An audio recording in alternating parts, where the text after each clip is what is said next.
jërëjëf monsieur le ministre donc. may jawriñ bi nga xam te ne moom lañu dënk sport ñun danañ ko def duñ ko seetaan ni ñu koy waxeeti xalam di fi ñaaw incha allahu rabin foofu nag laa mën a gum yem ci côté boobu noonu ci sanction yi nga xamante ne moom lañ ko jagleel parce que may fàttaliku na que gouvernance sportive bokkut ak gouvernance étatique gouvernance sportive loolu gouvernance à part la gouvernance étatique aussi gouvernance à part la kon ba lu fi mën a nekk rek mooy xëy na ñu jéem a xool ñun ñi nga xamante ne man may ministre en charge des sports parce que bu nga xoolee CAF mooy sanctionné mais du état te CAF interlocuteur am fédération sénégalaise la du ministère des sports mais ba tey rek gannaaw lépp loo gis rek ci biir état lay xewee ñun mënuñu wax nekk suñu yoon nekku ci foog ñu xool ay jéego yuñ ci def te weccante naa xalaat ba pare ak président fédération bi tamit am na ci li ñu jot a waxtaan li ñu jot a déggoo bu waxtu bi jotee rek yéen ñëpp di ngeen ko yëgandoo comme tout le monde. beneen question bi beneen laaj bi mooy est-ce que c'est pas ndax jotul ñu teg ay instances pour défendre les intérêts du football noonu laa ko bindee bu dee noonu la bu dee juumuma ay instances yu regroupé de hauts experts ngeen wax pour défendre les intérêts du football c'est bien ça bon man nag loolu nu ma ko gisee mooy déjà fédération sénégalaise am na ba pare te ku wax fédération de sport mais c'est parce que kuréel bi nga xamante ne la donte association privée la mais c'est délégataire c'est une structure délégataire des missions de service public may expliquer tuuti un peu rek duma ci xuus lu bëri le contenu de la délégation de pouvoir bu ngeen gisee ngi naan fédération buñ lay installé dañ lay wax naan yow yaa am mission ci diir bi ñetti at wala ñeenti at fii Sénégal yow yaa am obligation mission def promotion def développement telle discipline sportive ci Sénégal yépp ak lu ko wër sur toute l'étendue du territoire national ak ci biti c'est parce que état mënut a wàcc mënut a dem ci suuf maanaam di structurer di organiser ay compétition wala xëy na dem di détecter ay talent wala xëy na dem di wax ak ay FIFA dem di wax ak ay CAF dama jël exemple même yeneen exemple wala dem di wax ak ay FIBA wala dem di wax ak ay fédération internationale de volleyball wala ou bien de handball moo tax sport ni ñu koy gérer ay instances internationales yi nga xam te ne dañuy fonctionner comme ay structures autonomes looloo indi ay FIFA ay FIBA ay fédération internationale d'escrime de volleyball te ñoon ñu ñuy waxantal mooy ay couleurs yi nga xamante ne ay kuréel yi nga xamante ne la ñooñu maanaam duñu doon ay kuréelu politique mais dafay nekk ay kuréel yi nga xamante ne dafay seppeeku ci wàllum gouvernance étatique ñoom ñu daal di leen dënk nag parce que tout en n'oubliant pas que état bu décidé ne que sport bi du am sama réew sport boobu noonu du fa am parce que am na yenn réew yi ci àdduna yenn sport yi kenn du ko fa pratiquer ndaxte état d'accordul nekk sport yooyu noonu dinañu pratiquer ko ci biir réewam wala ou bien buñ ko fay pratiquer ci anam yii nii lañ koy pratiquer léegi état nag moom bu décidé na sport bi mën nañ ko pratiquer ci sama réew état am boobu mënul ñëw état dafa bàyyi moom ay pouvoir am daal di koy déléguer ay structure maanaam ay kuréel yi nga xam ne dañuy fonctionner comme association et tout ne leen nag yéen laa dënk mbir mii te dama bëgg ngeen doxal ko léegi nag mbir moomu nag kuréel boobu bu amee ba pare man gisuma lu tax ñu war a tegaat tamit yeneen i instance ci wetam naan dañuy défendre intérêt football ndaxte fédération moom itamit ci ay mission moom du organiser compétition sportive ñoom xam nañ ko kese du ànd ak équipe nationale bi de lii mais c'est pour défendre intérêt football fii ci biir réew mi ak tamit ci bitim réew bu fekkente ne nag xëj na peut-être da ngeen natt wala yéen ngeen am impression ne que xëj na ñoom li ñuy def yéen da ngeen bëgg ñu gën a taxaw défendre intérêt football loolu noonu libre ngeen fexe dugg ci instance bi dugg ci biir fédération sénégalaise ngeen aw fi ngeen war a aw comme ña fa nekk ni ngeen fexe dugg ci biir gën fa mën a am seen def li ngeen bëgg défendre intérêt football mais comme di teg moom ay yeneen instance aux côtés de la fédération sénégalaise de football loolu moom man gisaguma pertinence am bi nag li ñu gis daal mooy peut-être bu ku ci am sa xalaat bu rafet wala ou bien yow nga ne gis ne que yow am na loo war a mën a jëriñ football bi fii ci Sénégal le football local tout comme aussi au niveau africain international yow reyantel yow fexel góorgóorlu ba dugg intégré instance yi bu boobaa ci ngay gën a mën a amee ba taxaw wax dafa mel ni nga ne rek un gouvernement bi fi ñu fi am est-ce que jotuñu teg beneen gouvernement à côté pour mu défendre les intérêts du Sénégal loolu mënut a nekk lu mënut a nekk moom tam parce que benn kuréel la mën a doon pour gérer benn structure pour gérer benn discipline parce que état mënu déléguer ay pouvoir am à plusieurs structures ci benn discipline sportive kenn rek la ko mën a jox bu doxut ña ko seq les acteurs xool ñoom nuñ koy doxalee wala ou bien ñoom ñu xool comme na ko citoyens yi di defee rek boo tegee sa gouvernement nga gis ne doxut bu élection ñëwaatee nga xool ñeneen ña la doy rek nga teg ainsi de suite ba ngay am yow li nga bëgg. Beneen question bi su ma ko noté bu baax mooy possibilité de revoir le salaire du coach ben oui là je l'affirme ici loolu moom koo xamante ne kañ moom yow objectif bañ la fixé loon jël remporté nga ko déjà c'était faire qualifier l'équipe au mondial mu ñëw remplir loolu ñëwati itamit ni ñu koy waxeeti gàddu coupe bi itamit indi nu ko tubaab di waxee on ne change pas une équipe qui gagne n'est-ce pas nañu jéem a continuer ak moom rek n'est-ce pas boo xool fu ñuy mujj te nag continuer bi itamit aussi ko def lu rëy am lu rëy waaw foog ñu xoolaat ko tamit nag contrat initial bi loolu man ci sama wàll boobu def naa maa ko njëkk a wax sax man mi maa ko njëkk a xalaat ñeenteeli question bi bu mujj bi mooy affaire supporters yi ca Amérique su ma juumul n'est-ce pas waaw mooy la ma wax rek xam nga tamit dëkku jàmbur la te dëkk bu nekk ak règle yu mu teg ne nii la nee la mënoo ci lenn même gis ngeen ne ak Coupe d'Afrique bii ñu génne ñoom Maroc xam nga généralement da nga daan ñëw rek gàddu sa passeport diri sa valise jënd sa billet d'avion rek embarqué dem Maroc mais gis ngeen ak Coupe d'Afrique bi doxalin bi dafa changé woon balaa nga doon mën a jënd sa billet d'avion wala balaa nga ñu laa mën a embarqué ci avion di nga wane sa benn kii ni nga ko AEVM boobu noonu ñu doon wax et tout AVM loolu la États-Unis itamit déjà ça en temps normal ñoom dañ lay laaj visa même boo yoree passeport diplomatique ça en temps normal ñoom dañ laaj visa en dehors de certaines catégories dañ lay laaj visa ñoom itamit seen coupe du monde fa lay xewee mais ñoom seen dëkk ñoom ñoo teg seen yenn règle seen yenn kuréel mooy comme nu ma ko waxee rek ak suñu représentation diplomatique déjà defagum nañu réunion pour jéem a xool naka la ñuy mën a ban nombre de supporters lañ fi mën a jëlee acheminé te defe naa dem ci guddi rek gisaat ngeen encore conditions yi ñu tegaat maa ngi koy gis ci réseaux sociaux yi xaw ma ndax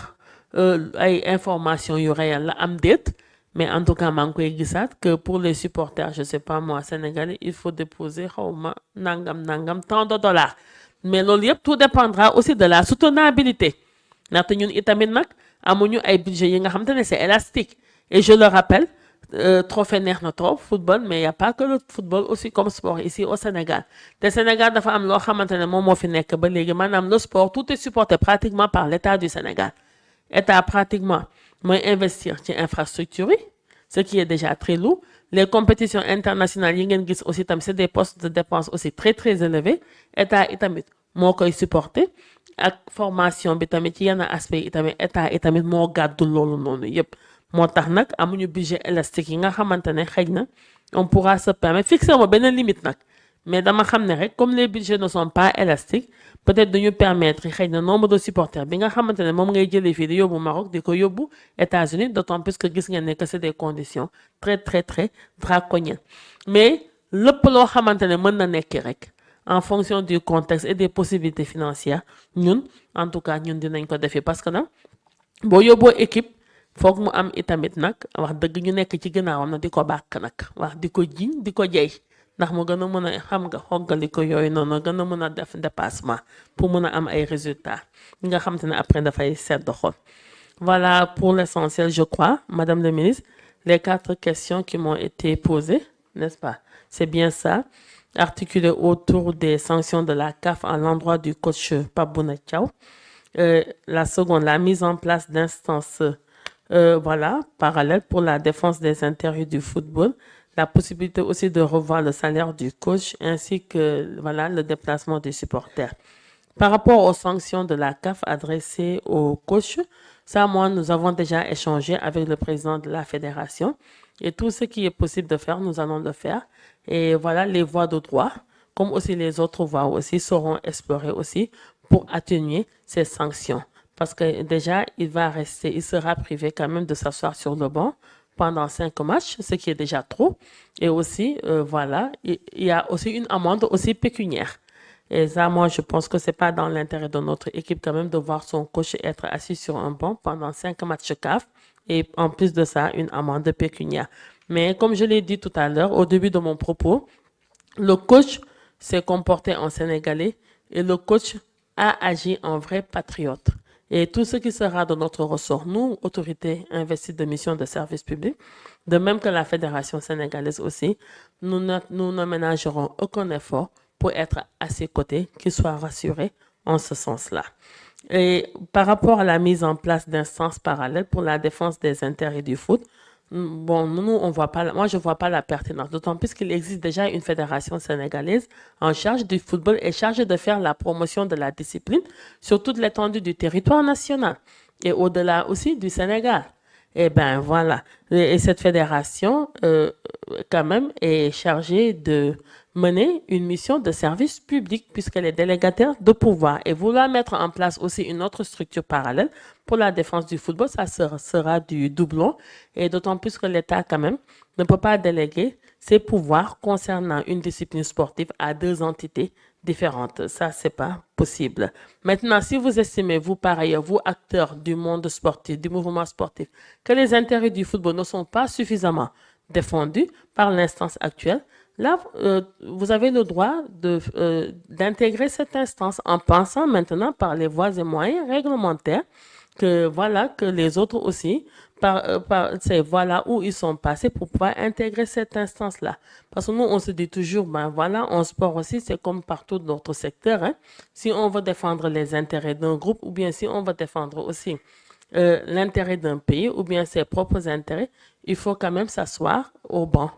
autour de la table. Il faut s'asseoir sur le banc et s'asseoir autour de la table. Et là, quand même, pour pouvoir avoir voix au chapitre. Mais mettre en place une structure parallèle, ça, c'est pas possible, hein, d'un point de vue réglementaire. Et c'est même pas envisageable. Par rapport aussi au salaire du coach, la possibilité de revoir ça à la hausse, ça va de soi. Eh bien oui, parce que quand même, moi, c'est moi-même qui ai approuvé son contrat en 2024 avec l'ancienne équipe fédérale sous la houlette de Maître Augustin Emmanuel Senghor. Et comme objectif quand même, pratiquement, il les a atteints. C'était la qualification de l'équipe au mondial et il y avait aussi le fait de remporter la CAN. Pas seulement d'aller en finale, mais c'est moi-même qui avais introduit cette clause. Qu'il ne suffit pas juste d'aller en finale, mais il faut remporter la Coupe d'Afrique des Nations. Et les objectifs étant atteints, et nous, comme nous comptons aussi, nous voulons, nous aspirons nous aussi à avoir le premier trophée mondial de football, à être le premier pays africain qui remportera le trophée au mondial. Il faudrait quand même placer notre coach aussi dans les conditions optimales aussi de performance pour qu'il y ait au moins l'esprit tranquille, qu'il n'y ait pas de soucis d'argent ou bien des soucis au quotidien. Par rapport au déplacement des supporters sénégalais aux États-Unis, là nous y sommes. Nous avons déjà démarré quand même moi et certains de mes collaborateurs quand même durant même la période de la Coupe d'Afrique. Pendant que certains étaient là-bas au Maroc, il y a déjà une réunion qui s'est tenue en ligne avec nos différentes représentations diplomatiques, 6 au Canada et 6 aux États-Unis, pour voir les possibilités au convoi des supporters à partir du Sénégal. Mais les conditions étant ce qu'elles sont à l'état actuel, c'est des conditions difficiles, c'est des conditions draconiennes. Et vu aussi la non-élasticité aussi des budgets, des ressources disponibles, peut-être qu'il ne sera pas possible aussi de convoyer le même nombre de supporters aux États-Unis que celui qui a été convoyé au Maroc. Mais de toutes les façons, tout ce qui sera en nos possibilités, nous allons le faire et nous ne ménagerons aucun effort pour accompagner notre équipe nationale. Parce qu'une équipe nationale, quand même, ne peut pas être sur le terrain sans ses supporters. Mais comme je l'ai dit aussi tout à l'heure, au Maroc, on avait pu mobiliser pour chaque match minimum 750 supporters sur place. 750 jusqu'à 900 supporters même, quelquefois, voire même 1000. Et ce même dispositif aussi sera reconduit aussi pour la Coupe du Monde entre le Canada et les États-Unis, si éventuellement nous aurons un match à aller jouer là-bas au Mexique. Voilà pour l'essentiel, les réponses que je voulais apporter par rapport à vos différentes interpellations, par rapport à cette Coupe d'Afrique des Nations et les perspectives pour le mondial. Merci beaucoup. Merci beaucoup.